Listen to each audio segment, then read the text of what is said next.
আসসালামু আলাইকুম। এটিএন বাংলা সংবাদে সবাইকে স্বাগত জানাচ্ছি সীমা খান। নোবেলজয়ী অধ্যাপক ডক্টর মোহাম্মদ ইউনূসকে প্রধান উপদেষ্টা করে অন্তর্বর্তীকালীন সরকার গঠনের রূপরেখা দিয়েছে বৈষম্য বিরোধী ছাত্র আন্দোলন। মঙ্গলবার ভোর 4টার পর ফেসবুকে দেয়া ভিডিও বার্তায় এ ঘোষণা দেন আন্দোলনের সমন্বয়করা। ভিডিও বার্তায় সমন্বয়ক নাহিদ ইসলাম বলেন, অন্তর্বর্তীকালীন সরকার গঠনের রূপরেখা দিতে 24 ঘণ্টা সময় নেওয়া হয়েছিল, কিন্তু জরুরি পরিস্থিতি বিবেচনায় রাতেই রূপরেখা ঘোষণা করা হলো। সম্মিলিতভাবে সিদ্ধান্ত নেওয়া হয়েছে ডক্টর মোহাম্মদ ইউনূসকে প্রধান উপদেষ্টা করে ছাত্র নাগরিক অভ্যুত্থানের অন্তর্বর্তীকালীন সরকার গঠন করা হবে। তার সঙ্গে কথা বলে এই সিদ্ধান্ত নেওয়া হয়েছে। তিনি দায়িত্ব নিতে সম্মত হয়েছেন। অন্তর্বর্তীকালীন সরকারের বাকি সদস্যদের নামও সকালের মধ্যে ঘোষণা করা হবে বলে জানান নাহিদ। এছাড়া আজ সকালের মধ্যে সরকার গঠনের প্রক্রিয়া শুরু করার তাগিদ দেন তিনি। প্রিয় মুক্তিকামী ছাত্র জনতা, আমরা দেখতে পাচ্ছি যে আমাদের এই অভ্যুত্থান এবং বিপ্লবের পরেই দেশে অরাজকতা, নাশকতা করছে ফ্যাসিস্ট এবং তাদের দোসররা। আমরা দেখতে পাচ্ছি যে বিভিন্ন জায়গায় এখন গোলাগুলি চলছে, মন্দিরে হামলা হচ্ছে এবং নাশকতা ও লুটপাট করছে। আমরা মনে করি আমাদের যে ছাত্র নাগরিকদের অভ্যুত্থান তাকে নস্যাৎ করার জন্যই পরিকল্পিতভাবে এই ধরনের ঘটনা ঘটানো হচ্ছে। আমরা মুক্তিকামী ছাত্র জনতাকে সজাগ এবং সতর্ক থাকতে আহ্বান জানাচ্ছি এবং আমাদের যে অন্তর্বর্তীকালীন সরকার, আমরা সেই সরকারের যে প্রস্তাবনা 24 ঘন্টার সময় নিয়েছিলাম, জরুরি পরিস্থিতি মোতাবেক আমরা এখনই তার একটি রূপরেখা ঘোষণা করছি। আমরা সিদ্ধান্ত নিয়েছি যে সর্বজন গ্রহণযোগ্য আন্তর্জাতিক খ্যাতিসম্পন্ন নোবেল পুরস্কার বিজয়ী ডক্টর মোহাম্মদ ইউনূসকে প্রধান উপদেষ্টা করে অন্তর্বর্তীকালীন সরকার গঠন করা হবে এবং ডক্টর মোহাম্মদ ইউনূসের সাথেও আমাদের কথা হয়েছে। তিনি ছাত্র জনতার আহ্বানে বাংলাদেশকে রক্ষা করতে এই গুরু দায়িত্ব নিতে সম্মত হয়েছে। আমরা সকালের মধ্যেই আমরা এই সরকার গঠনের প্রক্রিয়া দেখতে চাই। রাষ্ট্রপতির কাছে আহ্বান থাকবে যে দ্রুত সময়ের মধ্যে ডক্টর মোহাম্মদ ইউনূসকে প্রধান উপদেষ্টা করে অন্তর্বর্তীকালীন সরকার গঠন করা হোক এবং এই অন্তর্বর্তীকালীন সরকারের বাকি সদস্যদের নামও আমরা সকালের মধ্যে ঘোষণা করব।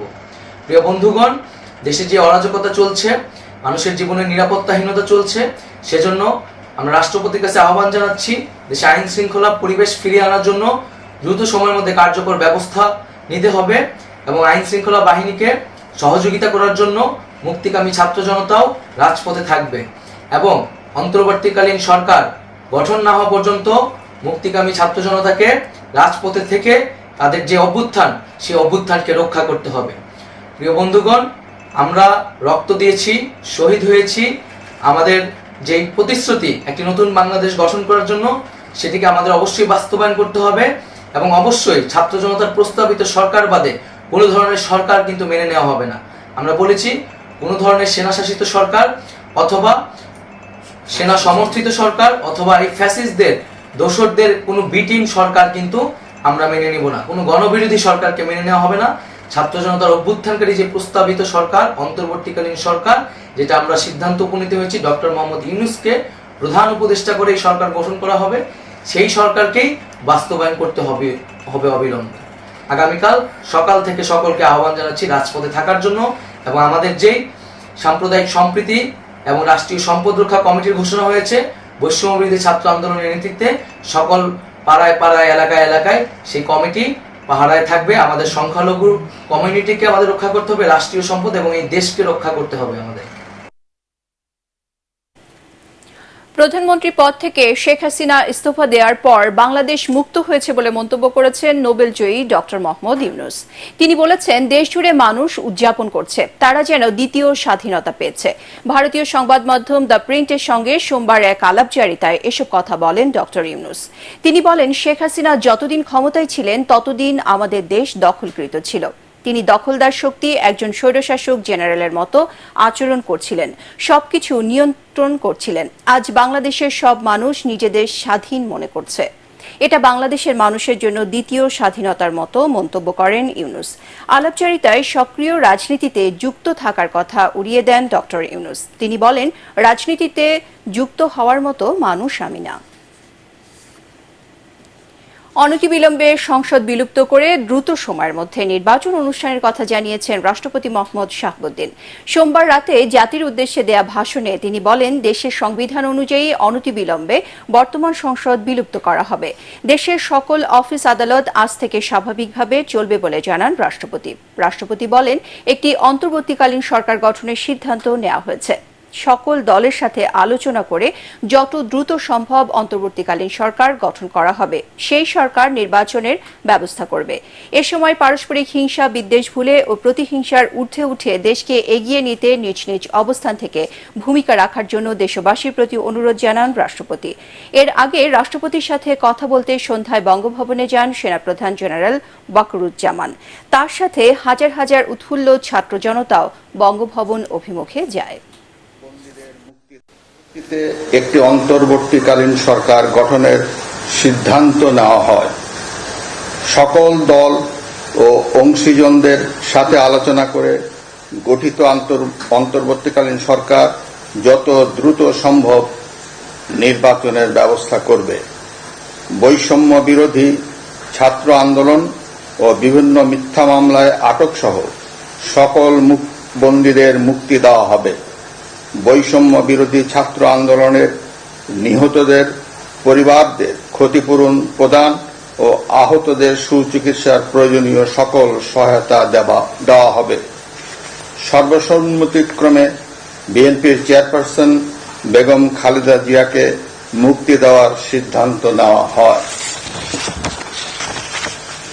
প্রিয় দেশবাসী, আমি দেশের আইন শৃঙ্খলা পরিস্থিতি স্বাভাবিক করতে এবং লুপ্তরাজ ও ধ্বংসাত্মক কর্মকাণ্ড বন্ধ করতে রাজনৈতিক দলগুলোর প্রতি আহ্বান জানাচ্ছি। জনগণের জানমাল ও রাষ্ট্রীয় সম্পদ রক্ষায় সশস্ত্র বাহিনীকে কঠোর পদক্ষেপ নেওয়ার নির্দেশ প্রদান করছি।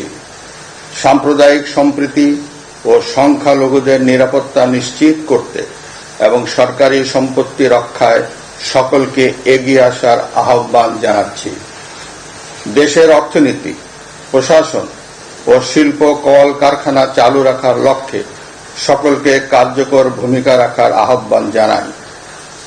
ছাত্র নেতৃবৃন্দ ও শিক্ষকদের সাথে আলোচনা সাপেক্ষে অতি শীঘ্রই শিক্ষা প্রতিষ্ঠানগুলি খুলে দেওয়া হবে। এছাড়া যারা হত্যা ও সহিংসতার সাথে জড়িত নিরপেক্ষ তদন্তের মাধ্যমে তাদেরকে আইনের আওতায় আনা হবে। গণপ্রজাতন্ত্রী বাংলাদেশের সংবিধান অনুযায়ী অনতি বিলম্বে বর্তমান সংসদ বিলুপ্ত করা হবে। দেশের সকল অফিস আদালত আগামীকাল থেকেই স্বাভাবিকভাবেই চলবে।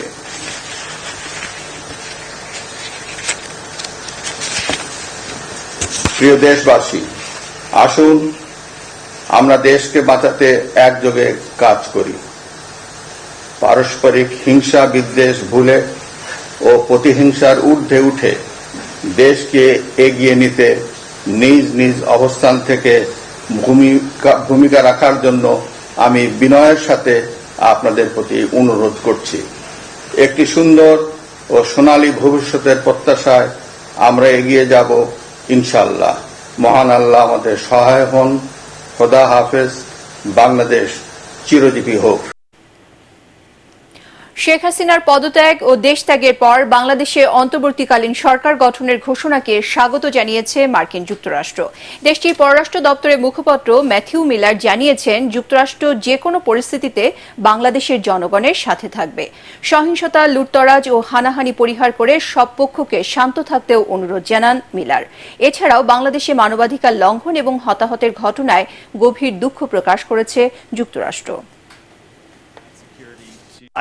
As I made clear, what we are calling for today is an end to the violence and for accountability. Now, as to what accountability looks like, that's something that should take place under Bangladeshi law. Obviously, anyone responsible for acts of violence, acts that break the law, should be held accountable for them. As it relates to the interim government, as I made clear in my opening remarks, we think that it is important that we focus on the Bangladeshi people's democratic aspirations and see a path to democratic governance. Does America support Bangladesh military to install a caretaker government? We want to see the Bangladeshi people decide the future of the Bangladeshi government. দেশবাসীকে শান্ত থাকার আহ্বান জানিয়েছেন BNP মহাসচিব মির্জা ফখরুল ইসলাম আলমগীর। নয়াপল্টনে বিএনপির কেন্দ্রীয় কার্যালয়ে কিছুক্ষণ আগে এক সংবাদ সম্মেলনে তিনি জানান, নজিরবিহীন আন্দোলন ও ত্যাগে দেশ রাহুমুক্ত হয়েছে। এ অবস্থায় বেগম খালেদা জিয়া সবাইকে ধৈর্য ধরার অনুরোধ জানিয়েছেন। কোনো সহিংসতায় জনতার বিজয় যাতে কেউ ছিনিয়ে নিতে না পারে সেজন্য সবাইকে সজাগ থাকার অনুরোধও জানান তিনি। গভর্নমেন্ট বলেন বা একটি নিরপেক্ষ সরকার বলেন, তা গঠন করা হবে এবং তাকে 3 মাসের মধ্যে তারা নির্বাচন করে তারা একটা নির্বাচিত সরকারের কাছে ক্ষমতা হস্তান্তর করবে। এই জিনিসগুলো আমি আবারও জোরের সঙ্গে একটু আপনার দৃঢ়তার সঙ্গে বলতে চাই যে 24 ঘন্টার মধ্যেই এই কাজগুলো সমাধান করতে হবে। আমি রাষ্ট্রপতির কাছে আহ্বান জানাচ্ছি, কাল বিলম্ব না করে আপনি আজকে এর মধ্যেই 24 ঘন্টা প্রায় হয়ে যাচ্ছে, 2টার মধ্যেই আপনি দয়া করে এটাকে অবিলম্বে এই পার্লামেন্টকে ভেঙে দিয়ে আপনার একটা অন্তর্বর্তীকালীন নিরপেক্ষ সরকার গঠন করুন। অন্যথায় দেশে আবার রাজনৈতিক শূন্যতা দেখা দিতে পারে। রাষ্ট্রপতি এবং সশস্ত্র বাহিনীর প্রধানেরা তারা সবাই একমত হয়েছেন যে তারা অবিলম্বে তারা দেশনেত্রী বেগম খালেদা জিয়ার মুক্তি দেবেন এবং সেই সঙ্গে আমাদের যারা এই আন্দোলন চলাকালীন সময়ে মিথ্যা মামলায় যাদেরকে আটক করা হয়েছে তাদের সকলকে মুক্তি দেওয়া হবে। একই সঙ্গে অন্যান্য যে সমস্ত মিথ্যা মামলায় দীর্ঘকাল ধরে আমাদের যে সমস্ত নেতাকর্মী রাজনৈতিকভাবে আপনার সাজা দিয়ে আটক করা হয়েছে তাদেরকেও মুক্তি দেওয়ার সমস্ত প্রক্রিয়া তারা চূড়ান্ত করবেন, এগুলো তাদের কমিটমেন্ট। সুতরাং আমরা আশা করব এই বিষয়গুলোতে দ্রুততার সঙ্গে হবে। একই সঙ্গে আশা করব যে সমস্ত গণতান্ত্রিক শক্তি আজকে ঐক্যবদ্ধ হয়ে অর্জিত যে সাফল্য সেই সাফল্যকে সুসংগত করবার জন্য তারা সবাই তাদের নিজ নিজ ভূমিকা রাখবেন। এদিকে বিএনপির senior vice president Tarique Rahman সামাজিক যোগাযোগ মাধ্যমে দেয়া এক ভিডিও বার্তায় দেশবাসীকে শান্ত থাকার আহ্বান জানিয়েছেন। সব ধরনের সহিংসতা বাদ দিয়ে শান্ত থেকে বিজয় উৎসব করার কথা বলেন তিনি। সকল ধরনের সংঘাত এড়িয়ে যাওয়ার আহ্বান করে তিনি বলেন, দেশের কোনো সংখ্যালঘু মানুষ যাতে আক্রান্ত না হন তা নিশ্চিত করা বিএনপি নেতাকর্মী সহ সবার দায়িত্ব। রাজনৈতিক বিসমিল্লাহির রহমানির রহিম। প্রিয় দেশবাসী, আসসালামু আলাইকুম।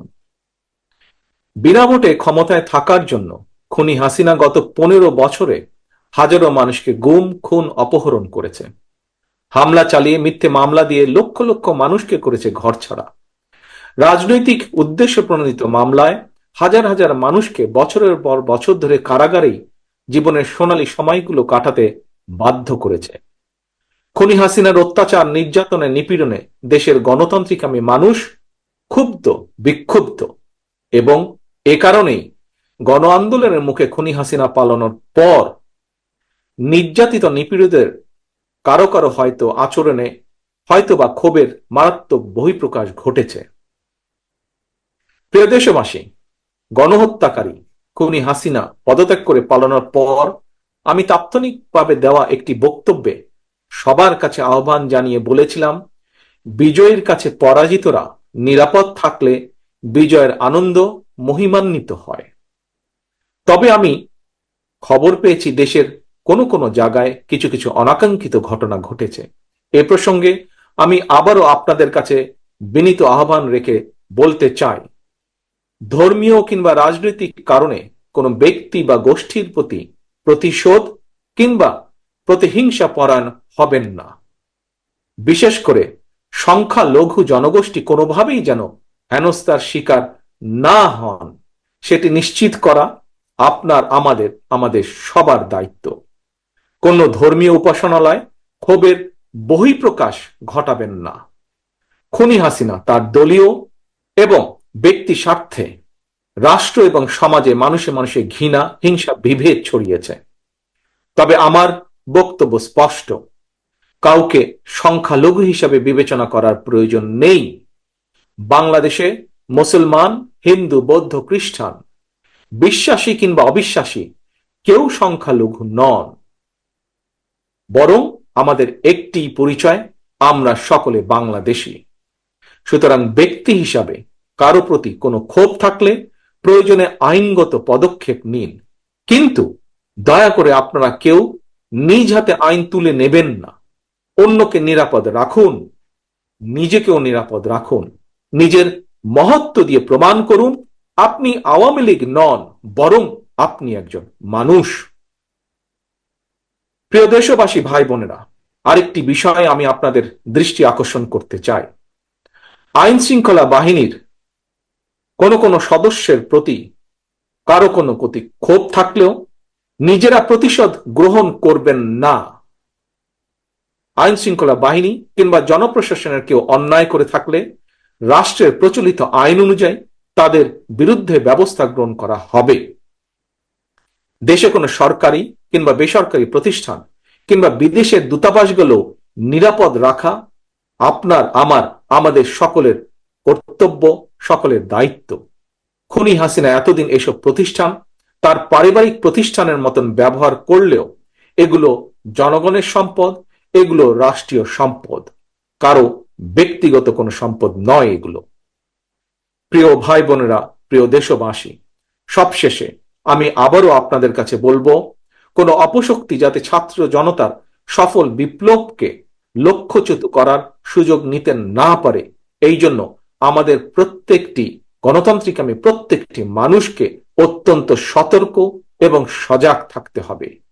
এটি এই মুহূর্তে বিএনপি সহ বাংলাদেশের পক্ষের প্রতিটি রাজনৈতিক দলের নেতা, কর্মী, সমর্থক, শুভাকাঙ্ক্ষীদের প্রতি আমার বিশেষ আহ্বান। আল্লাহ হাফেজ। বাংলাদেশ জিন্দাবাদ। বাংলাদেশ জাতীয়তাবাদী দল জিন্দাবাদ। প্রধানমন্ত্রী পদ থেকে পদত্যাগ করে শেখ হাসিনা ভারতে চলে গেছেন বলে জানা গেছে। তিনি বর্তমানে নয়াদিল্লিতে রয়েছেন বলে জানিয়েছে ভারতের বিভিন্ন গণমাধ্যম। দুপুরের দিকে তিনি সশস্ত্র বাহিনীর সদস্যদের পাহারায় হেলিকপ্টারে গণভবন থেকে বের হন।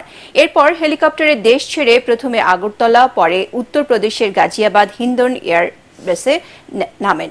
সেখান থেকে তাকে দিল্লিতে নেওয়া হয়। তিনি যুক্তরাজ্যের রাজনৈতিক আশ্রয় চেয়েছেন বলে বিভিন্ন সূত্রে জানা গেছে। রাজধানীতে প্রধানমন্ত্রীর সরকারি বাসভবন গণভবন এখন যেন ধ্বংসস্তূপ। গতকাল শেখ হাসিনা হেলিকপ্টারে ওই ভবন ছেড়ে চলে যাবার পর আজও তা জনতার দখলে। সকাল থেকে হাজার হাজার মানুষ তা দেখতে ভিড় করছেন। সকালে গণভবন ঘুরে আরো জানাচ্ছেন আমাদের বিশেষ প্রতিনিধি কেরামতুল্লাহ বিপ্লব। গতকাল দিন থেকেই গণভবনের চারপাশ ঘিরে হাজারো মানুষের ভিড় ছিল। রাজধানীর এ প্রান্ত থেকে ও প্রান্ত পর্যন্ত যেখান থেকেই যে পেরেছেন ছুটে এসেছেন প্রধানমন্ত্রীর সরকারি এই বাসভবনের দিকে।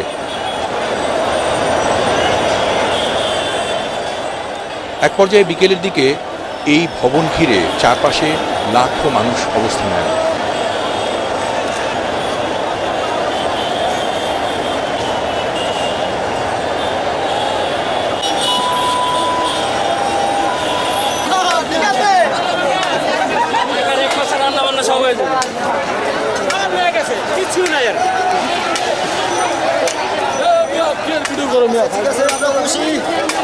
কেউ কেউ ভিতরে ঢুকে পড়েন এবং বিভিন্নভাবে এই গণভবনের গাড়িতে, গাছপালায় নানাভাবে আঘাত করা হয়।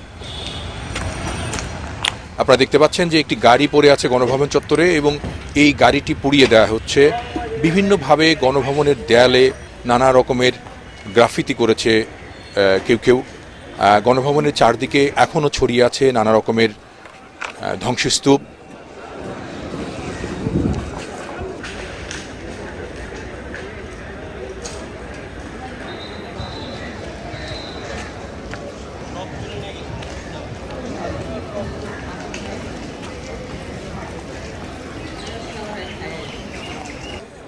কোনো কামরাই আর অক্ষত নেই।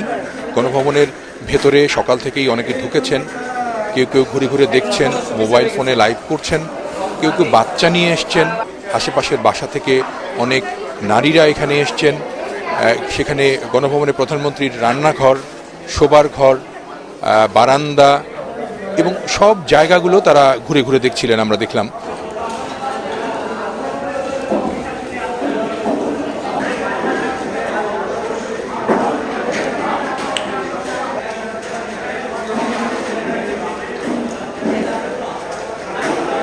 এবং একই সাথে গণভবনের যে পুকুরটি ছিল সেই পুকুরেও কিন্তু অনেকে নেমে পড়েছেন, আনন্দে সেই পুকুরে কেউ কেউ গোসল করছেন।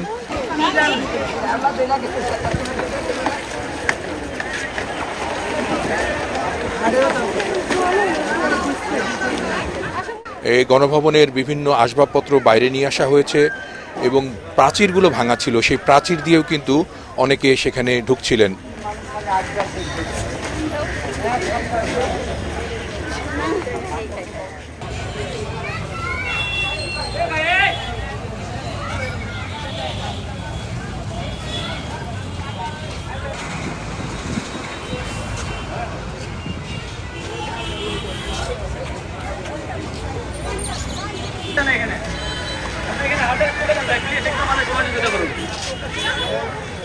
এক পর্যায়ে সেখানে আইনশৃঙ্খলা বাহিনীর কর্মকর্তারা চলে যান, কয়েকজন সদস্য দাঁড়িয়েছিলেন এবং আপনারা দেখতে পাচ্ছেন যে গণভবনের খবর কভার করার জন্য কয়েকটি গাড়ি সেখানে গিয়েছিল বিকেলে, সেই গাড়িগুলো ভাঙচুর করা হয়েছে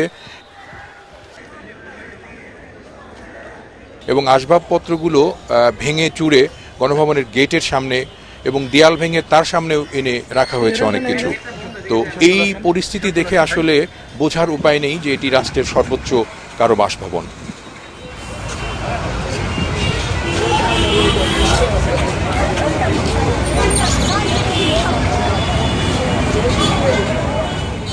বাংলাদেশের প্রধানমন্ত্রীর অফিসিয়াল বাসভবন যেটি গণভবন, তার সামনে আমি দাঁড়িয়ে রয়েছি। আমার পেছনে দুপাশে এদিক ওদিক দিয়ে হাজার হাজার মানুষ আসছেন, তারা গণভবনের আজকের অবস্থাটা কি সেটি দেখার জন্য আসছেন। আপনারা সবাই জানেন এই বাসায় থাকা বাংলাদেশের সাবেক প্রধানমন্ত্রী তিনি গতকাল সকালের দিকে পালিয়ে গেছেন এই বাসা থেকে এবং তার চলে যাবার পর লক্ষ মানুষ, হাজারো মানুষ এই ভবনে ঢুকে তাদের অস্তিত্বের জানান দিয়েছেন। গণভবনের এরকমের চিত্র কিংবা বাংলাদেশের সরকার প্রধানের বাসভবনের এরকমের চিত্র এর আগে দেশের মানুষ আর দেখেননি। বোধ করি ভবিষ্যতেও আর দেখার মতো পরিস্থিতি তৈরি হবে না। তবে এই যে ঘটনা প্রবাহ এবং গণভবনের এই যে চিত্র, সেটি বাংলাদেশের জন্য একটি ইতিহাস হয়েই রয়ে গেল। কেরামতুল্লাহ বিপ্লব, ATN বাংলা, গণভবন, ঢাকা। ঝালকাঠি 2 আসনের সংসদ সদস্য সাবেক মন্ত্রী ও আওয়ামী লীগ নেতা আমির হোসেন আমুর ঝালকাঠির বাসভবন থেকে বিদেশি মুদ্রাসহ প্রায় 5 কোটি টাকা উদ্ধার করেছে সেনাবাহিনী ও পুলিশ। পুলিশ জানায় রাত 12:30টার দিকে ঝালকাঠি শহরের রোনালসে রোডের আমির হোসেন আমুর বাসভবনে অগ্নিসংযোগ করে বিক্ষুব্ধ জনতা। খবর পেয়ে আগুন নেভাতে এসে ফায়ার সার্ভিসের সদস্যরা লাগেজ ভর্তি $1 দেখতে পান। পরে বিষয়টি সেনাবাহিনী ও পুলিশকে জানালে তারা এসে লাগেজ ভর্তি এসব টাকা উদ্ধার করেন। এর মধ্যে থেকে একটি লাগেজে অক্ষত 1 কোটি এবং অপর লাগেজে থেকে গণনা করে আংশিক পোড়া 2,77,00,000 টাকা উদ্ধার করা হয়। এছাড়া ডলার, ইউরো সহ বিভিন্ন দেশের আরও প্রায় 1 কোটি টাকা মূল্যমানের মুদ্রাও উদ্ধার করা হয়েছে বলে জানায় পুলিশ। পরবর্তী সংবাদ দেখার আমন্ত্রণ জানিয়ে এখনকার মতো শেষ করছি। ATN বাংলা সংবাদ ইউটিউবে দেখতে ব্রাউজ করুন youtube.com/ATN বাংলা নিউজ। ধন্যবাদ সবাইকে।